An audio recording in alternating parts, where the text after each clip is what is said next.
মাননীয় প্রধান উপদেষ্টা, আপনি বাঁচবেন কয়দিন বলেন? আপনার এত বয়স হয়েছে, বাংলাদেশের গড়ায় উঠছে প্রায় 20 বছর বেশি পাচ্ছেন। আমার বাপে 63 বছর পাচ্ছে, তার চেয়ে আপনি প্রায় 20 বছর বেশি। মাঝে মধ্যে মৃত্যু অধিক মাননীয় প্রধান উপদেষ্টা। ঠিক। আপনি একটা গবেষণা করেন 40 মিনিটের বক্তৃতা, রিক্সা চালক, ভ্যান চালক, সবজি বিক্রেতা, বিশ্ববিদ্যালয়, এইবার যে আপনার এই বাংলাদেশের পক্ষে হৃদয় নিংড়ে ভালোবাসা, আপনি যখন বক্তৃতা করেন আপনার চেহারা আর্টিফিশিয়াল ছাপ, ইদানিং আপনি স্ক্রিপ্ট দেখে দেখে বক্তৃতা করেন, এগুলো আমরা চাই না মাননীয় প্রধান উপদেষ্টা। আপনার অন্তরে যা আছে, আপনারা যে বাধ্য করে তার কথা বইলে দেন না। আপনারা কি করবে বলেন? আপনারা খুন করবে। আপনি প্রায় 80 বছর বাঁচছেন, আর কয় বছরই বা বাঁচবেন? আপনি কি করেন? আপনাকে যদি হত্যা করা হয়, কিন্তু সেই রক্তের বিনিময়ে যদি আপনি শহীদদের রক্তের বিনিময়ে নতুন বাংলাদেশ গড়ে যেতে পারেন, আগামী 1000 বছর বাংলাদেশের মানুষ নামাজে প্রার্থনায় আপনার জন্য শুধু দোয়া করবে। ঠিক। বুড়ো মানুষটা থেকে শুরু করে শিশু আপনার বক্তৃতা শুনে মাননীয় উপদেষ্টা কতক্ষণ জানেন?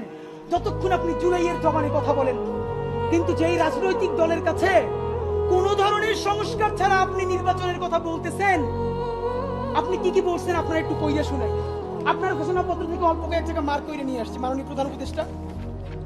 আপনি বলছেন যে সামনের নির্বাচনে, এবারের নির্বাচন যেন আনন্দ উৎসবের দিক থেকে, শান্তি শৃঙ্খলার দিক থেকে, ভোটার উপস্থিতির দিক থেকে, সৌহার্দ্য আন্তরিকতার দিক থেকে দেশের ইতিহাসে স্মরণীয় হয়ে থাকে, এই সকল আয়োজন করা হবে।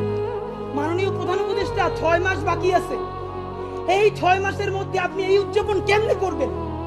নির্বাচন শুরু হইতে পারে না, এর মধ্যে মানুষকে হত্যা করতেছে রাজনৈতিক দল একটা আরেকটারে।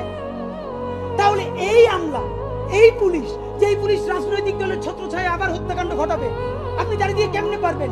প্লিজ আপনার এই বৃদ্ধ কাঁধে রাজনৈতিক দলগুলোর বন্ধুকে রাখতে দিয়ে, আপনি না পারলে কুইট করেন, ওরা নিজেরা বুঝে খাক।